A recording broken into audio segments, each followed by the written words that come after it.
అందరికీ నమస్కారం. మన ఈనాటి విశ్లేషణకు స్వాగతం. ఈరోజు మనం కంటికి అస్సలు కనిపించని కాని మొత్తం భూమినే ప్రభావితం చేస్తున్న ఒక అతిపెద్ద రహస్యాన్ని ఛేదించబోతున్నాం. అసలు మ్యాటరేంటంటే మన భూమికి ఒక అదృశ్య రక్షణ కవచం ఉంది.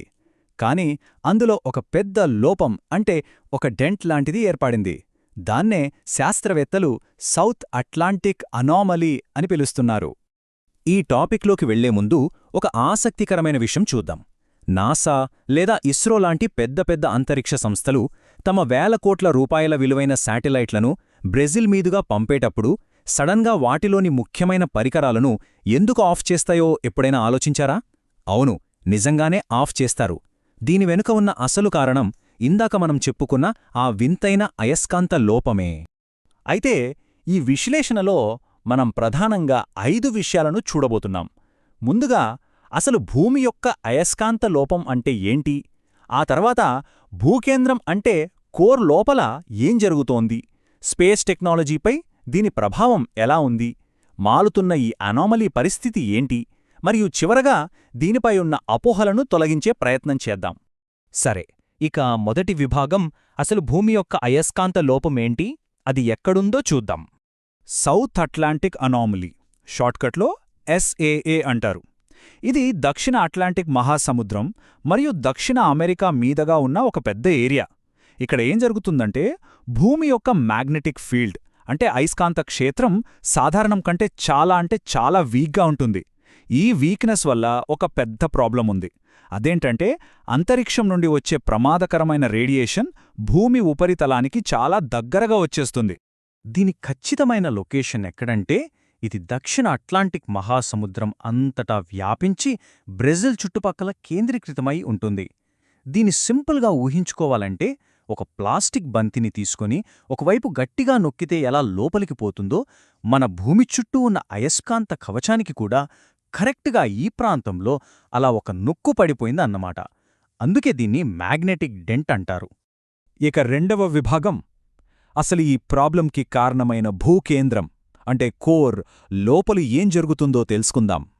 అసలు పైన ఆ డెంట్ ఎందుకు పడింది, దాని సీక్రెట్ అంతా మన కాళ్ల కింద వేల కిలోమీటర్ల లోతులో ఉంది.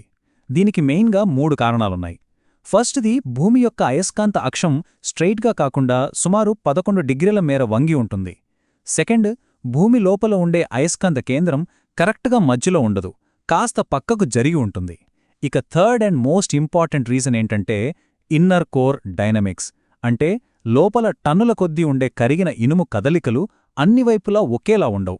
ఈ 3 విషయాలు కలవడం వల్లే ఆటోమేటిక్గా పైన ఈ అనామలీ తయారైంది. లోపల జరిగే ఈ చిన్న తేగాల వల్ల బయట ఎంత పెద్ద ఎఫెక్ట్ పడుతుందంటే వినడానికి కాస్త ఆశ్చర్యంగానే ఉంటుంది. సాధారణంగా వాన్ ఆలెన్ రేడియేషన్ బెల్ట్స్ అనేవి భూమికి రక్షణ కవచంలా ఉండి స్పేస్ రేడియేషను ఆపుతాయి. కానీ ఇందాక మనం చెప్పుకున్న ఆ కోర్ అసమానతల వల్ల సౌత్ అట్లాంటిక్ రీజియన్లో ఈ రక్షణ బెల్టులు భూమి వైపుకు చాలా కిందికొచ్చేస్తాయి. అంటే చాలా డేంజరస్ లెవెల్కి బెండ్ అవుతాయన్నమాట. మూడవ విభాగం, ఆ రేడియేషన్ కిందికి రావటం వల్ల స్పేస్ టెక్నాలజీపై పడే ప్రభావాలేంటో చూద్దాం. సరే, ఆ రేడియేషన్ కిందకొస్తే ఏమవుతుంది? దీని రిజల్ట్ చాలా కాస్ట్లీ అని చెప్పాలి. నాసా, ఇస్రో పంపే కోట్లాది రూపాయల శాటిలైట్స్ మీద రేడియేషన్ పడితే వాటిలోని సెన్సార్లు ఫెయిల్ అవుతాయి, ఇంపార్టెంట్ డేటా కరప్ట్ అయిపోతుంది. ఇక ఇంటర్నేషనల్ స్పేస్ స్టేషన్లో ఉండే వ్యోమగాములకు ఇది ఇంకా పెద్ద ముప్పు. ఆ రేడియేషన్ వల్ల వాళ్ల కంటి రెటీనా మీద వింతైన కాంతి మెరుపులు కనిపిస్తాయని వాళ్లే స్వయంగా చెప్పారు. దీనికి తోడు మన GPS signals, airplane navigation systems మీద కూడా ఈ రేడియేషన్ ఎఫెక్ట్ గట్టిగానే పడుతుంది. మనం స్టార్టింగ్లో వేసుకున్న ప్రశ్నకు ఆన్సర్ ఇదే. ఆ రేడియేషన్ దెబ్బకు 100 కోట్ల విలువైన పరికరాలు కాలిపోకుండా ఉండాలంటే ఏం చేయాలి? అందుకే నాసా, ఇస్రో లాంటి సంస్థలు వాళ్ళ శాటిలైట్లు ఈ సౌత్ అట్లాంటిక్ ప్రాంతాన్ని దాటే ఆ కొద్దిసేపు వాటిలోని అత్యంత సున్నితమైన పరికరాలను పూర్తిగా ఆఫ్ చేసేస్తాయి. అదొక తప్పనిసరి జాగ్రత్త చర్య. 4వ విభాగం, మారుతున్న అనోమలీ. ఇక్కడే అసలైన ట్విస్ట్ ఉందండోయ్. ఈ సౌత్ అట్లాంటిక్ అనామలీ అనేది ఒకే దగ్గర ఫిక్స్డ్గా ఉండే భౌగోళిక ప్రాంతమనుకుంటే మనం పొరపడినట్లే. లేటెస్ట్ అబ్జర్వేషన్స్ చూసి సైంటిస్ట్లే షాక్ అవుతున్నారు. ఎందుకంటే దీని సైజు రోజురోజుకు పెరుగుతూ ఎక్స్పాండ్ అవుతోంది. అంతకంటే ఆశ్చర్యకరమైన విషయమేంటంటే ఇది నెమ్మలిగా 2 వేర్వేరు భాగాలుగా అంటే 2 డిఫరెంట్ లోబ్స్గా విడిపోతోంది. భూమి యొక్క మొత్తం అయస్కాంత క్షేత్రం క్రమంగా బలహీనపడుతోంది అనడానికి ఇదొక పెద్ద లైవ్ ప్రూఫ్. రాబోయే రోజుల్లో ఇది మనకింకెన్ని సవాలు విసురుతుందో అని తీవ్రంగా స్టడీ చేస్తున్నారు. ఇక 5వ మరియు చివరి విభాగం అపోహల తొలగింపు. దీనిపై ఉన్న రూమర్స్ గురించి మాట్లాడుకుందాం. ఇలాంటి ఇష్యూస్ వచ్చినప్పుడు బయట చాలా ఫేక్ న్యూస్, తప్పుడు సమాచారం స్ప్రెడ్ అవుతుంటాయి కదా. కొందరేమో ఇది ఓజోన్ పొరలో పడిన రంధ్రం అంటారు, ఇంకొందరేమో గ్లోబల్ వార్మింగ్, క్లైమేట్ చేంజ్ వల్లే ఇలా జరుగుతోందని అంటారు. ఇవన్నీ అస్సలు నిజం కాదు. క్లారిటీగా చెప్పాలంటే ఇది వాతావరణానికి సంబంధించిన ఇష్యూనే కాదు.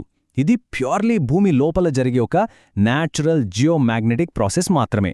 ఇది మనం ఖచ్చితంగా గుర్తుపెట్టుకోవాల్సిన పాయింట్. సో ఈ మొత్తం విశ్లేషణను ఒకే ఒక్క వాక్యంలో చెప్పాలంటే ఎస్ఏఏ అంటే అంతరిక్ష రేడియేషన్ భూమికి చాలా దగ్గరగా వచ్చి మన స్పేస్ టెక్నాలజీని పెద్ద డేంజర్లో పడేసే ఒక వీక్ మ్యాగ్నెటిక్ ఏరియా. ఇది మన కంటికి కనిపించకపోవచ్చు, కానీ మోడర్న్ టెక్నాలజీ మీద ఇది చూపిస్తున్న ఇంపాక్ట్ మాత్రం మామూలుగా లేదు. ఇక ముగించే ముందు ఆలోచింపజేసే ఒక పెద్ద ప్రశ్నతో ఈ టాపిక్ని ఎండ్ చేద్దాం. లక్షల సంవత్సరాలకు ఒకసారి భూమి యొక్క ఉత్తర దక్షిణ ధృవాలు తారుమారు అవుతాయని సైన్స్ చెబుతోంది. దాన్నే పోల్ రివర్సల్ అంటారు. మరి ఇప్పుడు కంటిన్యూవస్గా పెరుగుతూ రెండుగా విడిపోతున్న ఈ సౌత్ అట్లాంటిక్ అనూమలీ ఆ రాబోయే భారీ భౌగోళిక మార్పుకు ఒక ముందస్తు హెచ్చరికలాంటిదా? మన భూమి అయస్కాంత చరిత్రలో ఒక కొత్త చాప్టర్ మొదలవుతోందా? ఇది నిజంగా లోతుగా ఆలోచించాల్సిన విషయమే కదూ? మన ఈనాటి విశ్లేషణ ద్వారా ఒక సంక్లిష్టమైన విషయం సులువుగా అర్థమైందని ఆశిస్తూ మరొక ఆసక్తికరమైన టాపిక్తో మళ్ళీ కలుద్దాం.